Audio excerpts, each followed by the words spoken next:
I think we're rolling. Are we good? We are very good. I can't believe this. I've actually got a live audience of like maybe 100 people in a 360-degree rotation right now, and a woman hanging out in the window. What's going on? Is that my hat? I do too. Yes, guys, welcome back to another video here on the George Benson football channel. Welcome to the beautiful canals on top of a boat in Amsterdam. The videos are doing so well that I can already afford from the AdSense a boat in Amsterdam. So thank you for that. Without your help, this wouldn't be possible. I'm just kidding. These videos aren't monetized. YouTube still hasn't accepted monetization. Therefore, I'm not making a penny. But what I will say, I've already made daily videos now for a week. I didn't want to make a statement saying expect a video every day at this time. But I think now we've done like 7 or 8 days in a row. You guys can expect a new video every single day at 5 p.m. on the George Benson football channel. We're going to be talking about Chelsea. Talking about football. Today we're talking about 6 players that need to leave Chelsea right now. We've got a live audience watching today. We've got people in boats to my left. We've got people walking and cycling the streets of Amsterdam to my right. Lawrence is here on top of the boat also, and there is a woman in her window watching me, but it's okay. We can deal with things under pressure. And the pressure at Chelsea right now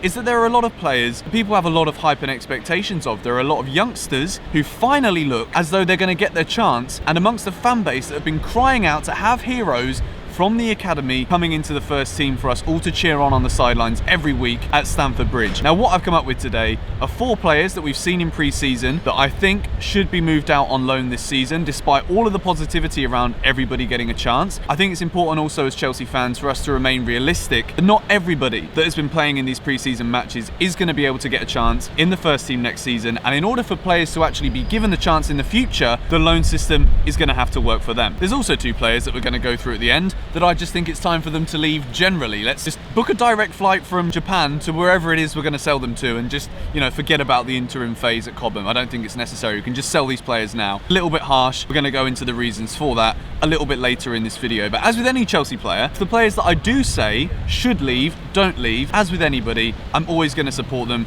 until they're no longer a Chelsea player. Unless, of course, it's Eden Hazard, where I'll support him no matter where he is and what he's doing. I feel like there's just like an emotional reference to him in every video, regardless of whether I want there to be or not. So the first player, without any further ado, Ethan Ampadu. Frank Lampard has already come out in his first press conference in Japan saying that Ethan Ampadu will be shipped out on loan for the next upcoming season. Of course, in my opinion, I think Ampadu has the potential, and this is a bold statement, I believe he's got the potential to be a world-class central defensive midfielder. Right now at Chelsea, we've already got the world's best central defensive midfielder in N'Golo Kante, so therefore he's not going to take over Kante's position.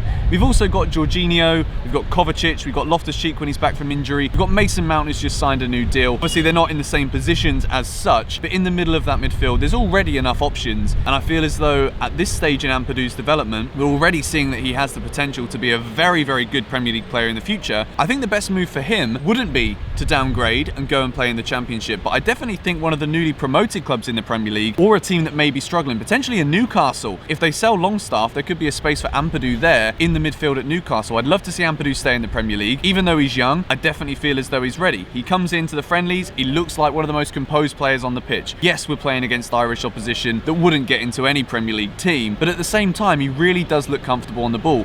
We saw him come on at times last season in the Europa League. Always looked good then as well. So I definitely think he's ready for the Premier League. Even though there is still that hype and excitement around him, I think it's the right time for him to leave, to go out on loan. The next player we're going to talk about is one of the biggest youngsters in the Chelsea team, and I say biggest youngsters, that's probably like the worst way of saying it. He's one of the younger youngsters that everybody, including myself, have been hyping about in pre-season. We've seen him play 90 minutes so far. It's the Scotsman, it's Billy Gilmour. Realistically speaking, no matter what we say about how good his performances have been against both Bohemians and St Patrick's, I don't feel as though, and I don't think anybody realistically can feel as though Billy Gilmour is ready to step up in the Premier League for Chelsea when we've got so many players in that midfield who are already further developed in their careers, further developed in their experience. There's no doubt that he's an extremely talented player. He's not going to realistically get enough minutes to improve himself as a player. Considering Chelsea are very good at negotiating and getting the best deal for selling players, and also getting good deals for the players they loan out as well, if Chelsea can push for a Championship club, I think it's a great way for a player like Billy, who the thing that's really missing other than the experience is the physicality. To play in the Premier League, to hold the center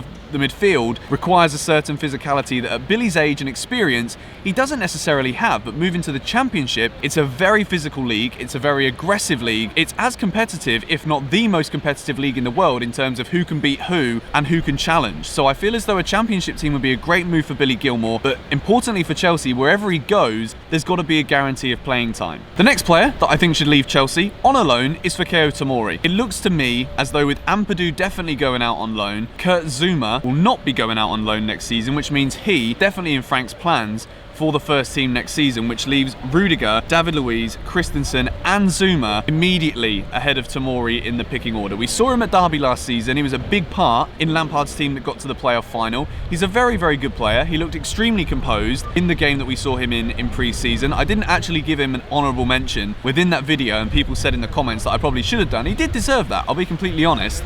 But I didn't mention him, and I do feel as though with those other four ahead of him, it looks to me as though Tomori's going to be going out on loan, particularly if we're sending Ampadu out on loan as well. And I think Ampadu is further ahead of Tomori in terms of his development and readiness to play in Chelsea's first team. So I think we're going to see Tomori out on loan as well. Now the fourth player that I think is going to leave Chelsea to go out on loan is a player that's played at Huddersfield, he's played at Blackburn, he's played at Derby, he's also played at one more club that I just can't think of. Bristol City, that was it. Casey Palmer should also go out on loan. We saw him linking up quite nicely with Michy Batshuayi in the first half of the game against St Patrick's. He got a couple of shots. He looked like he was good. He was linking up with the players well. And at 22 years old, it's kind of at that point now in his career where the key for him in order to better himself and fulfill that potential that we've been speaking about is definitely playing minutes. Similarly with Ampadu, even though we're talking about different positions within that centre of the park, Casey Palmer he's got to deal with getting past Mason Mount, who's just signed a 5-year deal at Chelsea, which strongly suggests that Chelsea see him as part of the future.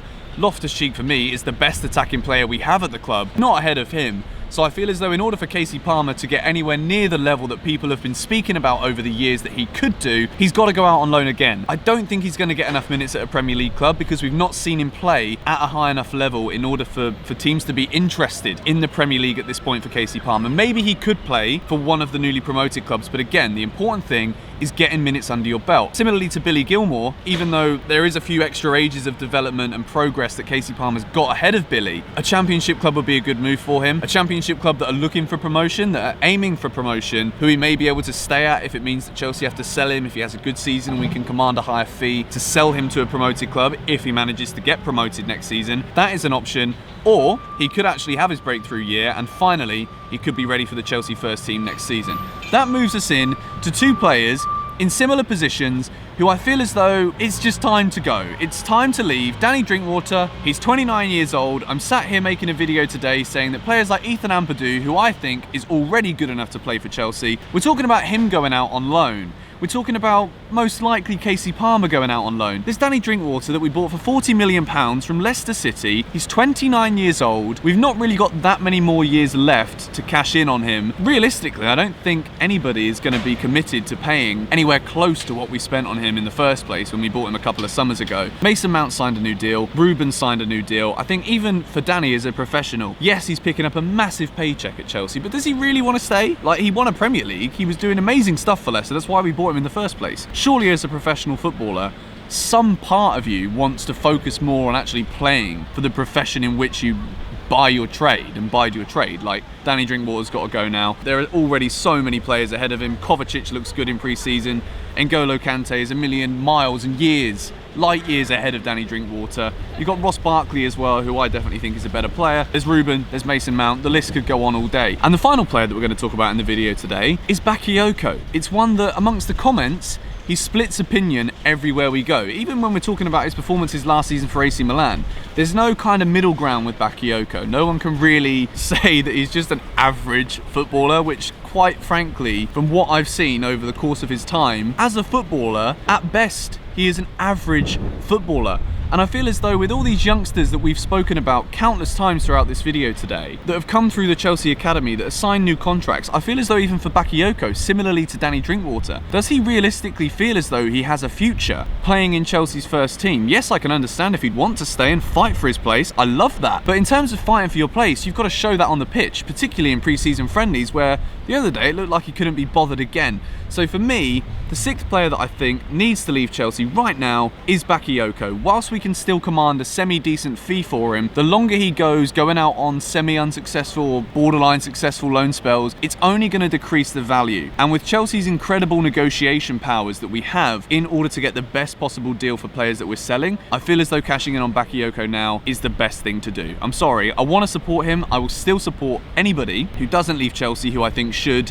who stays and gives their everything. Of course, I never won't back a player. I think he should move on. Which I guess if we've gone through the 6 players that are going to leave Chelsea, we should probably talk about the 4 of the loanees that look as though they're definitely going to be staying. Kurt Zouma looks to be a massive part of Lampard's plans. Tammy Abraham and Michy Batshuayi, the 2 strikers that we've already spoken about quite a lot here on the channel, those guys have got to be staying for, well, if we even want one obvious reason, we don't actually have very many other strikers. Olivier Giroud, of course, there's no doubt that he's definitely going to be staying at Chelsea next season. We've got to keep hold of both Tammy and Michy in order to just have enough numbers. And the final player that I feel as though shouldn't be leaving Chelsea and should finally get his chance, whether that is at left back, left midfield, or maybe even as a striker at times. Not that we have seen anything to suggest that Kennedy could become a world-class striker to fire Chelsea to Champions League glory. Let's all be realistic here. But I feel as though Kennedy finally deserves to be given a shot. There's been times, even during his Chelsea career, where we've seen moments of brilliance, moments of Brazilian magic, and we're all just like, why can't he do this on a consistent basis? Why is this like a one little flip-flap and then all of a sudden you're just back to being a bang average player? He went to Newcastle. At times again, he looked very good. Considering there's questions about Marcus Alonso, whether he's good enough to play for Chelsea at left back, I think Emerson's the number 1. Kennedy could be back up for the left back position, could be back up on the left of the midfield, the attacking midfield, if we're talking about Hudson-Odoi being injured again. And he could also potentially do a job even further forward if we really need him to. So yeah, that brings an end to this first video in Amsterdam. We're in Amsterdam for a week. I managed to secure tickets for Lawrence and I to go to Ajax versus Panathinaikos next Tuesday night, which is going to be incredible. It's in the Olympic Stadium in Amsterdam. It's going to be like a 7,000 fan event. We're going to see Ajax. We're going to meet up with a lady called Nadine tomorrow night, and I'm going to be making a video for this channel talking about Ajax, about how incredible they were last season, what we can look forward to from Ajax moving forward, and what the fans feel. So that's going to be fun. Expect to see a couple of videos here in Amsterdam based around that. Expect to see the vlog from the Ajax Panathinaikos game over on my George Benson travel channel. I'll stick a card on the screen if for some reason you don't know about it. I make travel videos. It's my main channel. I've had it for like 9 years. So expect to see that kind of content over there. Thank you for all the support here on this channel, and I'll catch you in the next one. Bye-bye.